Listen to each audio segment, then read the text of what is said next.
90 రోజుల కోర్సు పూర్తి చేస్తే చాలు 100% ప్లేస్మెంట్ సపోర్ట్ తో సాఫ్ట్వేర్ జాబ్ మీ సొంతం. వెంటనే కోడ్ జ్ఞాన్ డెస్టినేషన్ ని సంప్రదించండి. మ్యారేజ్ అయ్యిందమ్మా నీకు? లేదు సార్, కాలేదు. మీరు ఎంతమంది? నేను ఒక్కదాన్నే, మమ్మీ నేను అంతే. నాన్నగారమ్మా? నాన్నగారు లేరు మ్యామ్. లేరంటే చనిపోయారు. ఎప్పుడమ్మా? నాకు తెలియక ముందే చనిపోయారు. తెలియక ముందే నాకు తెలియదు నాకు. నీ వయసు ఎంత? నాకు 25 years.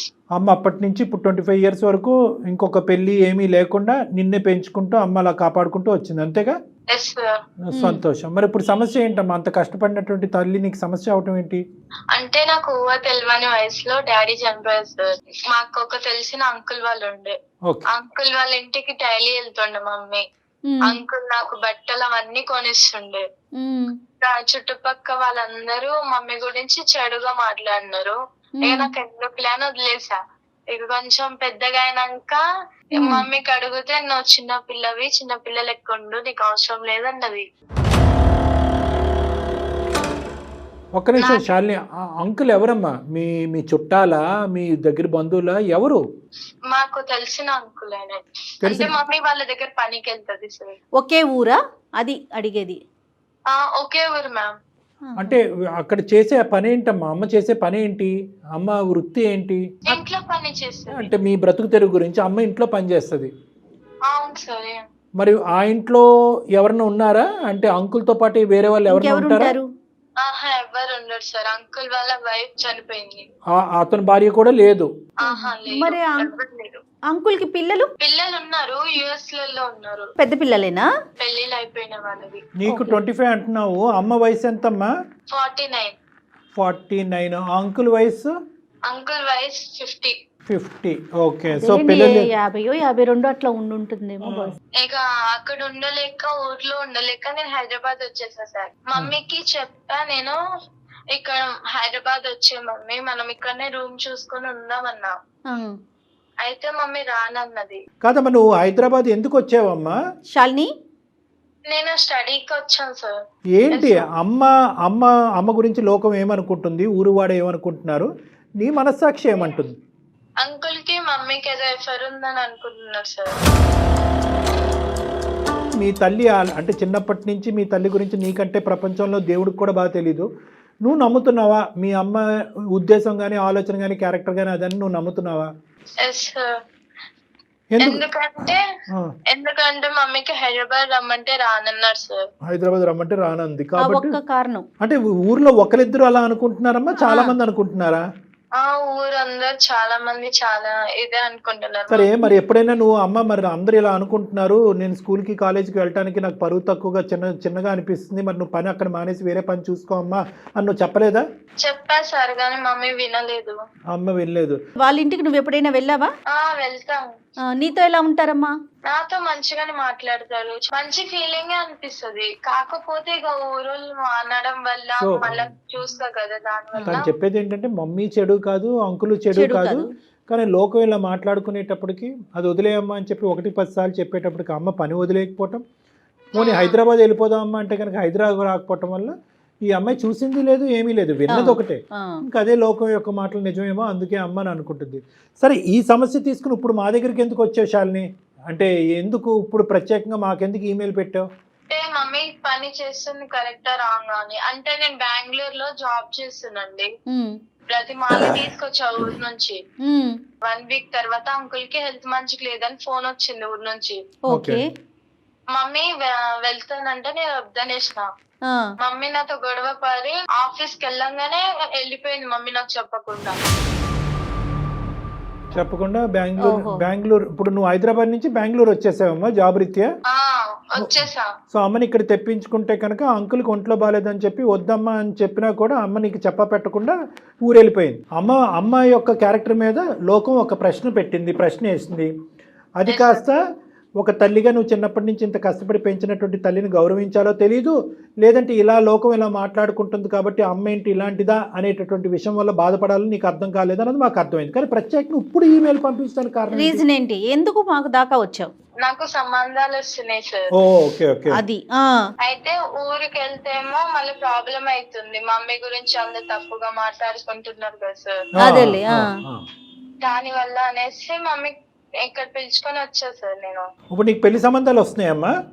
పెళ్లి సంబంధాలు వస్తున్నాయి. పెళ్లి సంబంధాల్లోకి వచ్చే వాళ్ళు ఇది ముందస్తునే నిన్ను అడుగుతున్నారా? ఇలా అంటే కదా మీ మమ్మీ అని ముందే అడుగుతున్నారా? అవును సార్. తన ఇంటెన్షన్ ఏంటంటే చుట్టుపక్కల అనుకుంటున్నారు, సరే నేను బెంగళూరు వచ్చాను, అమ్మని తీసుకొచ్చా, ఇక్కడ ఉండకుండా వెళ్ళిపోయింది. ఇప్పుడేమో పెళ్లి సంబంధాలు వస్తున్నాయి, వాళ్ళకి నేనేం చెప్పాలి? అంతేనమ్మా? అంతే మేడం. సో నీ వరకు అయితే కనుక నీ క్లారిటీ రావట్లేదు. మా ద్వారా అమ్మ గురించి ఒక క్లారిటీ తెచ్చుకునే ప్రయత్నం చేస్తున్నాం, అంతేనా శాలిని? Yes sir. ఓకే, ఎందుకంటే సెన్సిటివ్ ఇష్యూ కదమ్మా, చాలా సెన్సిటివ్ ఇష్యూ ఇది. లోకం అందరూ అనుకోవటం ఒక ఎత్తు మేడం, కన్న కూతురు అనుకోవటం, ఎందుకంటే గుండె పగిలిపోద్ది. ఒకటే మనకున్న ప్రశ్న ఏంటంటే, ఆ మహాతల్లి ఇంత బతికి ఇంత కష్టపడి పిల్లని ఈ స్థాయి వరకు తీసుకొచ్చి వద్దమ్మా ఇంట్లో పని చేయొద్దు అని అన్న దానికి ఎందుకు ఆవిడ ఆల్టర్నేటివ్ చూసుకోవట్లేదు అనేది మనం ఆలోచించాలి. శాలిని అమ్మకి లైన్ కనెక్ట్ చేస్తావా? అంటే మమ్మీ నాతో అంత మాట్లాడొస్తుంది మ్యామ్. నెంబర్ ఇస్తాను, మీరే మాట్లాడండి. సర్లే పోన్లే, మనం మాట్లాడదాం. ఒక ఆడపిల్ల ఓపెన్ గా అడగలేదు కదా మేడం. సరే మేము కనెక్ట్ చేస్తా, ఉండు తల్లి, లైన్ లో ఉండు. సరేనమ్మా, నాకు పంపించు నెంబరు, నేను కాల్ చేస్తా. Yes ma'am. ఓకే, అయితే శాలిని నువ్వు హోల్డ్ లో ఉండు, కనెక్ట్ చేశాక. Yes ma'am. ఓకే, దయచేసి లైన్ లో వేచి ఉండండి, ఆప్కా కాల్ హోల్డ్ పర్ హై. హలో అమ్మా, నమస్తే అమ్మా, నా పేరు జయ, నేను సుమన్ టీవీ అందమైన జీవితం ప్రోగ్రామ్ నుంచి కాల్ చేస్తున్నాను. చెప్పండి మేడం. అమ్మా, శాలిని మీ పాప మెయిల్ చేసింది మాకు అందమైన జీవితం కార్యక్రమానికి. నాతో పాటు డాక్టర్ కళ్యాణ్ చక్రవర్తి గారు కూడా ఉంటారు, ఆయన సైక్రాటిస్ట్ మేడం. అమ్మ, మీతో ఒక చిన్న విషయం మాట్లాడాలి. అంటే కాస్త ఇబ్బందికరమైన విషయమే, కానీ పాప సతమతం అవుతుంటే, లేదు ఈ సమస్యకు ఒక పరిష్కారం తీసుకొద్దాము, ఉన్న అనుమానాలన్నీ కూడా పటాపంచలు చేద్దామని చెప్పేసి మేము మాట్లాడదాం అనుకుంటున్నాం. మీరు అనుమతిస్తే ముందుకెళ్తా. మేడం ఏ విషయం మేడం? అమ్మ మీ పేరమ్మా? సరస్వతి గారు. సరస్వతి గారు నమస్తే అమ్మ, నా పేరు డాక్టర్ కళ్యాణ్ చక్రవర్తి. నమస్తే సార్. నమస్తే. శాలిని గారితో మాట్లాడిన, శాలిని మీ అమ్మాయితో మాట్లాడిన తర్వాత ఆ అమ్మాయి మీతో మాట్లాడటానికి సంకోచిస్తుంటే డైరెక్ట్గా మేము ఇలా కాల్ చేసి మిమ్మల్ని సర్ప్రైజ్ చేయవలసి వచ్చింది. ఒక 2 నిమిషాలు ఓపిక పట్టండి అమ్మా. ఇప్పుడు ఎందుకంటే మీ అమ్మాయి సంబంధించిన జీవితం, తల్లి కూతుర్ల బంధం, సమాజంలో ఉండే పరువు, చాలా ఉన్నాయి ఇక్కడ అంశాలు. ఇక్కడ ఏంటంటేనమ్మా, మేము అడిగేటటువంటి ప్రశ్న, మీ అమ్మాయి మీకు అడగలేకుండా మొహం చాటేసేటటువంటి ప్రశ్న ఏంటంటే, సమాజం ఒక విధంగా అనుకుంటుంది ఏది సరస్వతి గారిని అంటే, ఒక ఇంటికి పనికి వెళ్తూ ఉంటే ఆ ఇంట్లో వేరే ఆడదిక్కు లేదు కాబట్టి ఈవిడ ఆ ఇంట్లోకి వెళ్తుంది కాబట్టి సమాజం ఏమనుకుంటుంది అనేటటువంటిది నా నోటి ద్వారా మీకు చెప్పక్కర్లేదు, మీకు ఆల్రెడీ అర్థమయ్యి ఉంటుంది. మీ చెవున అటు ఇటు ఈ పాటికే పడుంటాయి కొన్ని అంశాలు, ఏమ్మా? అది చాలా దురదృష్టకరం. అయితే ఏంటంటే, పాప ఎదుర్కొంటప్పుడు ఆడపిల్ల జీవితంలో ఏంటంటే, ఒకటి తల్లి ఇంత కష్టపడి పెంచినటువంటి తల్లి ఈ విధంగా ఉండదు అనే ఒక నమ్మకం ఉన్నా కూడా లోపల తర్జన భర్జనకు లోనయ్యి ఆ ఊరి నుంచి పరిగెట్టుకుని వచ్చి హైదరాబాద్ నుంచి బెంగళూరుకి వస్తే కనుక, బెంగళూరులో ఉన్నటువంటి తను, అమ్మ వద్దమ్మా అటు పోవద్దమ్మా, అంకుల్ ఎవరైతే ఉన్నారో వాళ్ళ ఇంటికి రోజు వెళ్తున్నావు కదా, అతనికి ఒంట్లో బాగాలేదు అని పోవద్దు అని చెప్పి ఒక మాట రిక్వెస్ట్ చేసుకుంది మిమ్మల్ని. కానీ మీరేంటంటే ఆ అమ్మాయికి చెప్పా పెట్టకుండా ఇంటికి వచ్చేసారు. దాంతో ఏంటంటే, ఈ లోకం ఏదైతే మాట్లాడుకునేటటువంటి మాటల్లో బహుశా ఎంతో కొంత నిజం ఉందేమో, కాబట్టి నేను ఇంత విన్నపించుకున్నా, ఇంత బతిమాలుకుని, ఇంత వేడుకున్నా కూడా మా తల్లి ఆ దిక్కును పరిగెట్టింది అనే అభిప్రాయంలో మీ అమ్మాయి ఉంది. ఇప్పుడు దానికి మించినటువంటి పెద్ద పరిస్థితి ఏంటంటే, ఒకటి నా తల్లి యొక్క క్యారెక్టర్ ఏంటి, సమాజం అనుకుంటుంది నిజమా అబద్ధం అనేది ఒకటైతే, వచ్చేటటువంటి పెళ్లి సంబంధాలు కూడా ఒక ఆడపిల్లకి నెక్స్ట్ ఘట్టంలో చాలా ముఖ్యమైనటువంటిది. జీవిత భాగస్వామిని ఎంచుకునేటప్పుడు తల్లి క్యారెక్టర్ బట్టి ఈ అమ్మాయిని కూడా తూకం వేయటం అనేది జరుగుతూ ఉంటుంది. కాబట్టి వచ్చేటటువంటి వాళ్ళందరూ కూడా మీ తల్లి యొక్క అదా అనేటటువంటి రకరకాలు మాట్లాడుతున్నారు. కాబట్టి అసలు వాస్తవానికి మీ జీవితంలో జరుగుతున్నది ఏంటి, ఈ అంకుల్ అనేటటువంటి వ్యక్తి ఎవరు, అతని ఇంట్లోకి ఎందుకు మీరు వెళ్తున్నారు పని చేయడానికి, వద్దు ఒక విధమైనటువంటి అనుమానం వచ్చినా కూడా ఆ ఇంటికే పదే మీరు ఎందుకు వెళ్ళవలసి వస్తుంది అనేది కొద్దిగా వివరించండి. పాప కూడా లైన్లోనే ఉంది, ఉన్నారా మేడం? ఉందండి. అమ్మాయి కూడా లైన్లో, శాలిని కూడా లైన్లో ఉంది. సరస్వతి గారు మీరు చెప్పచ్చు. సార్ కానీ నాకు తెలిసి నేనైతే ఏ తప్పు చేయలేదు సార్. మేము అనట్లేదమ్మా. మా ఆయన వచ్చేసి మా పాప చిన్న వయసులోనే చనిపోయారు సార్. ఓకే. పాపకు ఎలాంటి కష్టం లేకుండా, ఎలాంటి బాధలు ఏం లేకుండా నేను పెంచాను సార్. స్టడీ చేయించి జాబ్ వరకు తీసుకెళ్ళాను సార్. ఓకే. పాపకు చిన్నప్పుడు చాలా మంది అన్నారు సార్, మీ మమ్మీ ఎలా చేసేది. పాప నన్ను అడిగింది సార్, పాప చిన్నది కదా చెప్పడం బాగోదు అనేసి నేనేం చెప్పలేదు సార్. ఊరు వాళ్ళు చాలా మంది అన్నారు. కానీ నేను వెళ్ళలేదు సార్. చనిపోయిన తర్వాత మా పాప చిన్నగా ఉండే, అప్పుడు ఎవరు నన్ను సహకరించలేదు సార్, ఎవరు దగ్గర చేయలేదు సార్. నా పాప భవిష్యత్తు ముఖ్యం అనేసి నేను ఏదన్నా గానీ ఒక ఇంట్లో పని చేస్తున్నాను సార్. అంటే ఏం పని? వంట పని, ఇంటి పని అన్నీనా? ఆల్ చేస్తాను సార్, అన్ని పనులు చేస్తాను సార్. కానీ ఒకటమ్మా, ఇప్పుడు ఆ ఒక్క ఇల్లే లేదు కదా మీ మొత్తం ఊర్లో. ఇప్పుడు అంటే సార్ ఆ టైంలో నన్ను ఎవరు దగ్గర చేయలేదు సార్. నన్ను ఈ పెద్ద చాలా వేరు చేశారు సార్. అందువల్ల సార్ దగ్గర మరి అడిగి మరి చేసుకున్నాను సార్. మీకు ఖర్చులకు సరిపడా కాదమ్మా, మీ ఖర్చులకు సరిపడా పూర్తిగా ఆ సారే చూసుకుంటున్నారా? ఆ ఒక్కింట్లోనే మీరు పని చేయబట్టి అవును మేడం. పూర్తిగా ఆయనే చూసుకుంటున్నారు. అవును మేడం. మరి ఆయన ఫ్యామిలీ ఏంటి? అంటే మేడం సార్కి మేడం లేదు మేడం, ఏదో ఫీవర్ అనారోగ్యం వల్ల చనిపోయారు మేడం. ఓకే. పిల్లలు? సార్ వాళ్ళ పిల్లలు యుఎస్ లో సెటిల్ అయ్యారు మేడం. ఓకే, సార్ ఒక్కరే ఉంటారు. అమ్మ సార్ ఒక్కలే ఉంటారు, ఆ ఇంట్లో వంట పని ఇంటి పనికి వెళ్తున్నారు. కేవలం ఆ 10,000 15,000 జీతం గురించే వెళ్తున్నారని నేను అనుకోవట్లేదు. ఎందుకంటే కనుక అతను ఇతరత్ర పాప చదువులకు కానీ, ఫీజులకు కానీ, లేదంటే ఇంటి రెంట్లు కానీ ఇవి కూడా అతను సహకరిస్తున్నాడు. అంత ఇదిగా మీకు ఆ ఊర్లో అంతా కూడా చేయనంత సహకారం అతను చేయవలసినటువంటి అవసరం ఏముంది అనేది మా ప్రశ్న కాదు, లోకం యొక్క ప్రశ్న. నెంబర్ 1. నెంబర్ 2 ఏంటంటే మీ పాపకి నచ్చినప్పుడు అక్కడికి ఎందుకు వెళ్తున్నారు? లోకానికి నచ్చినా నచ్చకపోయినా అది మీకు డోంట్ కేర్. ఎందుకంటే మీ భర్త చనిపోయినప్పుడు ఎవరు ముందుకు రానప్పుడు కానీ పాప మన ఇంటి మీద ఒక మచ్చ పడుతుంది, నా తల్లి మీద ఈ మచ్చ పట్టడం నాకు నచ్చడం వద్దమ్మా అని అన్నప్పుడు మీరు అక్కడికి ఎందుకు వెళ్తున్నారు? అది నెంబర్ 2. నెంబర్ 3 మోస్ట్ ఇంపార్టెంట్ ఏంటంటే అతని పిల్లలు ఏమంటున్నారు అంటే ఒక పరాయి స్త్రీ ఇక్కడికి వచ్చి ఎందుకంటే ఈ అమ్మాయి చెవులో ఎలాగైతే వినిపించిందో వాళ్ళు కూడా ఈ నోట ఆ నోట వాళ్ళకి కూడా వినిపించుంటుంది. ఎందుకు మీరిద్దరూ ఇంత రిస్క్ తీసుకుని మీరు ఆ ఇంట్లోనే ఎందుకు పని చేయాలి? అతను అంత రిస్క్ తీసుకుని మీ చేతే ఎందుకు పని చేయించుకోవాలి? అంటే సార్ చాలా మంచివారు సార్. మాకు ఒకనొకప్పుడు ఎవరు దగ్గర చేయకపోతే ఆ సారే దగ్గర చేశారు సార్ మాకు. అలాగనేసి ఇప్పుడు సార్ కొంచెం డీల్ అయిపోయాక సార్ ని వదిలేయడం అంత కరెక్ట్ కాదు కదా. వదిలేయటం కంటే ఇప్పుడు నీ కన్నపేగు ఓకే, నీ కూతురు యొక్క భవిష్యత్తు కూడా ఇక్కడ ఆధారపడి ఉంది, అది మీరు గ్రహించట్లేదు. సార్ అనేటటువంటి వ్యక్తి మీరు కష్టకాలంలో వచ్చి మీకు సహాయం చేస్తున్నటువంటి మిమ్మల్ని పనిలో పెట్టుకున్న ఒక యజమాని మాత్రమే. నీ కూతురు యొక్క భవిష్యత్తు ఇక్కడ ఆగమ్యగోచరంగా ఉంది. వచ్చేటటువంటి సంబంధాలు, వచ్చేటటువంటి అబ్బాయిలందరికీ కూడా ఇది నానా విధాలుగా తెలుస్తున్నాయి. మేమేమి మీరేదో తప్పు చేశారనేటటువంటి విధంగా మాట్లాడట్లేదు.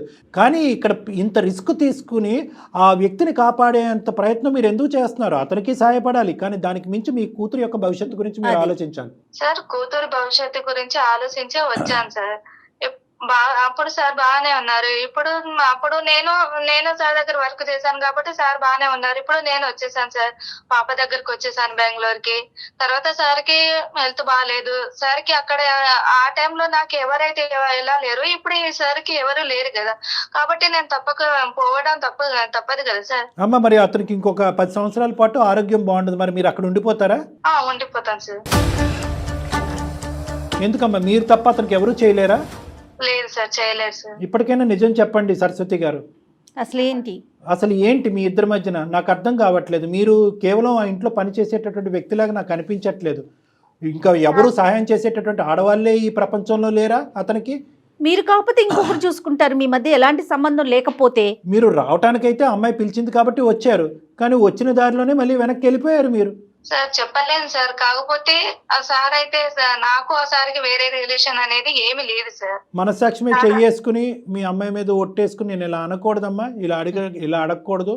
కానీ ఈరోజు ఒక తల్లి కూతుర్ల యొక్క బంధం తెగిపోయేటట్టుంది, ఆ అమ్మాయి యొక్క భవిష్యత్తు చెడిపోయేటట్టుంది. మీ మీద మచ్చ అనేటటువంటి తీసి పక్కన పెడితే, ఆడపిల్లగా నీ తల్లి ఇలా చేస్తుందని ఈ అమ్మాయి మీద మచ్చపడి రేపొద్దున పెళ్లి చేసుకోవటానికి నాదుడే లేనటువంటి దిక్కుతోచని పరిస్థితి ఏర్పడే పరిస్థితి వచ్చింది. కాబట్టి మిమ్మల్ని ఇలా నిలదీసి ముక్కుసూటుగా ఇలా అడగటం నాకు తప్పట్లేదు.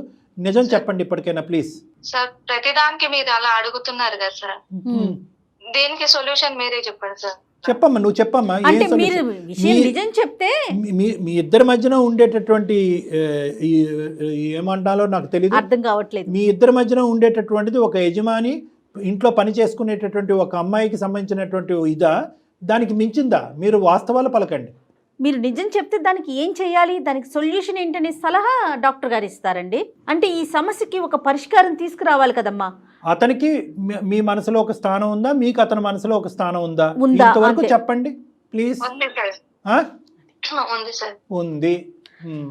ఎందుకమ్మా ముక్కు ఎక్కడ ఉందంటే అలా చూపెడతారు? ఇద్దరికినండి, ఇద్దరికి ఒకరి మనసులో ఒకరికి.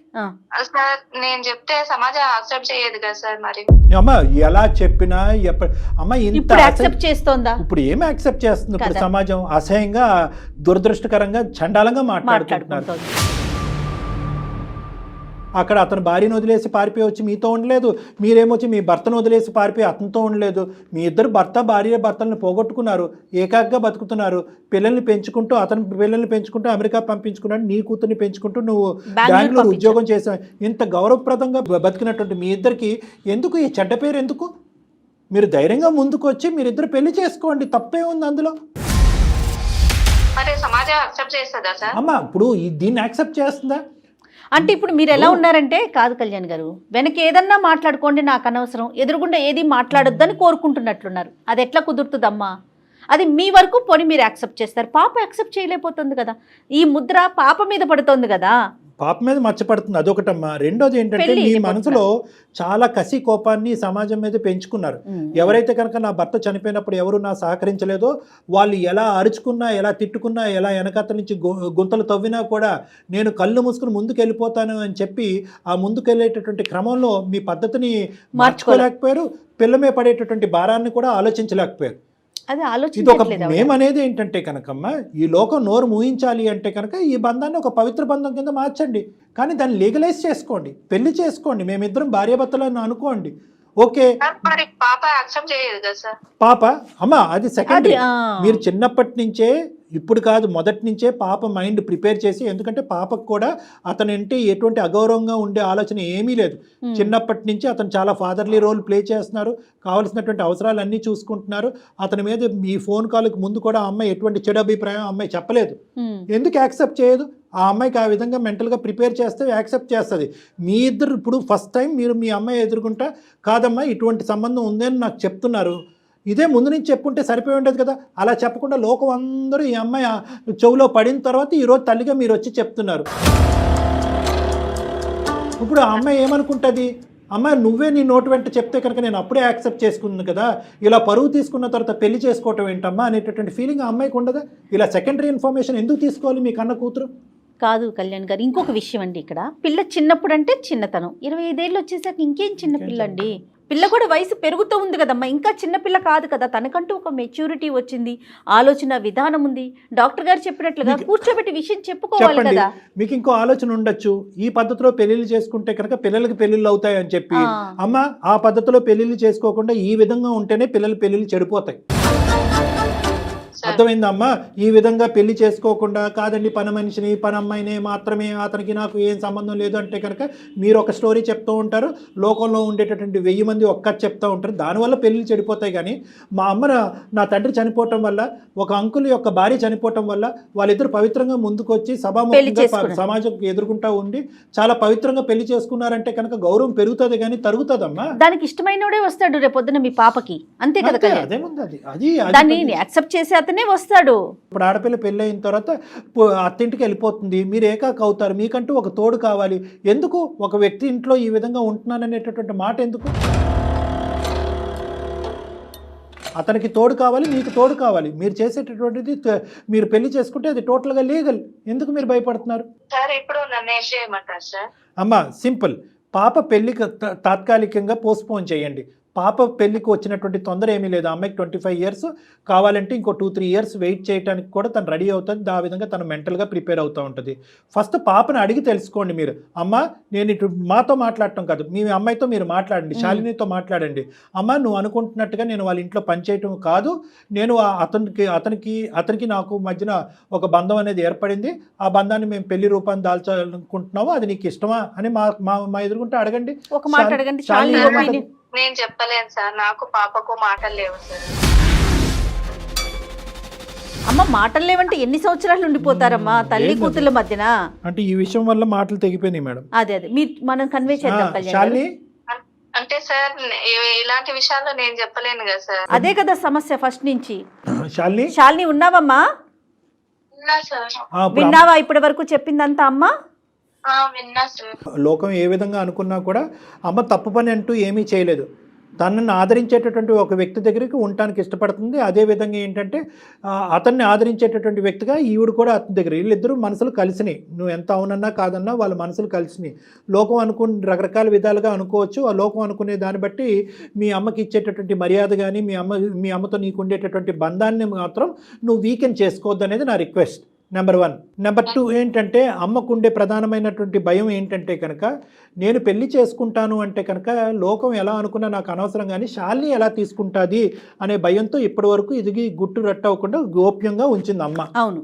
ఇప్పుడు అదే శాలిని తన పెళ్లి అనేది తాత్కాలికంగా పోస్ట్పోన్ చేసి అమ్మని అంకుల్ని కలిపేటటువంటి ప్రయత్నం చేస్తుందా, తన మనసు అంత పెద్దదా అనేటటువంటిది ప్రశ్న ఈరోజు మన అందరు ఎదుర్కొంటా ఉంది. దాన్ని నువ్వు యాక్సెప్ట్ చేస్తావా? శాలిని చెప్పమ్మా, నీ ఒపీనియన్ ఏంటి? డాక్టర్ గారు చెప్పారు, నీ ఒపీనియన్ ఏంటమ్మా? నాకు ఓకే మ్యామ్. మళ్ళీ నేను మ్యారేజ్ ఇప్పుడు ఎట్లాగో మమ్మీ నేనున్నాను ఉంది కదా, మళ్ళీ నాకు మ్యారేజ్ అయిపోయినాక ఒంటరిగానే ఉంటా కదా. అదే మమ్మీకి ఇష్టమైతే నేను చిన్నప్పుడే చేసేసేదాన్ని వాళ్ళ మ్యారేజ్. చాలా సంతోషం అమ్మ. చూసావు, చాలా సింపుల్ కమ్యూనికేషన్ గ్యాప్ ఇది. చాలా సింపుల్ కమ్యూనికేషన్. పడ్డారు కళ్యాణ్ గారు. ఆవిడ తన మనసులో ఇది ఏ తల్లి మాత్రం వచ్చి చెప్తుంది మేడం. ఇది అంతే అంటే మనం ఇక్కడ కూర్చొని ఇలాగా కాలేజ్ మాట్లాడటం ఈజీ. ఏ తల్లి మనం అంత ఫార్వర్డ్ కి వెళ్ళలేదు. ఏ తల్లి మాత్రం వచ్చి అమ్మ నేను పనిచేసే అంకుల్ని నేను పెళ్లి చేసుకోబోతున్నానని ఏ తల్లి చెప్తుంది? భయపడిందా, నువ్వేమన్నా అనుకుంటావు అనేది ఆలోచించిందో మనకు తెలియదు కానమ్మా. ఎప్పటికైనా అమ్మ ఒక వాస్తవాన్ని ఇప్పటికైనా చెప్పింది, గుండె ధైర్యం చేసుకుని చెప్పింది. అదేవిధంగా నువ్వు అదే పెద్ద మనసు, చిన్న వయసు అన్నా కూడా నీ మనసు పెద్దది కాబట్టి అంకుల్ మీద కూడా నీకు ఎటువంటి దురాభిప్రాయం లేదు కాబట్టి, ప్లస్ నువ్వు పెళ్లి చేసుకుని మంచి వాళ్ళు కాబట్టి, నెంబర్ 2 నువ్వు పెళ్లి చేసుకుని వెళ్ళిపోయిన తర్వాత అమ్మ ఒంటరిదవుద్దనే ఆలోచన నీకు మొదటి నుంచి ఉంది కాబట్టి ఒక క్షణం కూడా ఆలోచించకుండా ముందుకు వచ్చి అమ్మ ముందే చెప్పుంటే ముందే పెళ్లి చేసి ఉండేదాన్ని దగ్గరున్నాను అంటున్నావు. నీకు చిన్నపిల్లవైనా నీకు చాలా నమస్కరించాలమ్మ చేతులు ఎత్తి. ఎందుకంటే అందరికీ ఉండదు ఈ ఆలోచన. అవునండి, అవును. అలా ఎలా అవుతుంది అంకుల్, నా పెళ్లి గురించి ఆలోచిస్తుంటే కనుక మీరు అమ్మ పెళ్లి గురించి మాట్లాడుతున్నారు ఏంటి అని అనొచ్చు. సమాజం నవ్వుతారేమో అండి అని అనొచ్చు. అలా అనుకోకుండా అమ్మకు కూడా అమ్మ భవిష్యత్తు దృష్ట్యా ఆ అమ్మాయి తన పెళ్లిని పోసిపెంచి ముందుకు రావడం అనేది చాలా హర్షణీయం. నాకు శాలిని ఫస్ట్ మాట్లాడినప్పుడు కళ్యాణ్ గారు కొంచెం మెచ్యూర్డ్గా లేదేమో, చిన్నపిల్ల కదా అనిపించింది, కానీ ఈ డెసిషన్ తను తీసుకున్నాక చాలా మెచ్యూర్డ్గా అయిపోయింది. రైట్, ఎనీహౌ కథ అయితే సుఖాంతమైంది. ఒక మంచి ముహూర్తం చూసుకొని ఒకసారి అంకుల్తో కూడా మాట్లాడి ఏమ్మా ముందుకు వెళ్ళండి. అమ్మ సరస్వతి గారు, ఇప్పుడు మాకంటే ముఖ్యం ఎవరైతే మీ కుటుంబ సభ్యులు ఉన్నారో సరస్వతి గారు, మీ తల్లిదండ్రులు అవనియండి, లేదంటే మీ బంధువులు అవనియండి, వాళ్ళందరినీ కూడా ఒకే తటిమేకి తీసుకురండి. వాళ్ళందరికీ ఎక్స్ప్లెయిన్ చేసేటటువంటి ప్రయత్నం చేయండి. ఒకప్పుడు అందులో ఎవరైనా కీలకమైనటువంటి వ్యక్తులు ఎవరైనా దీన్ని అంగీకరించకపోతే వాళ్ళ చేత నా చేత వాళ్ళతో ఒకసారి మాట్లాడిపించండి.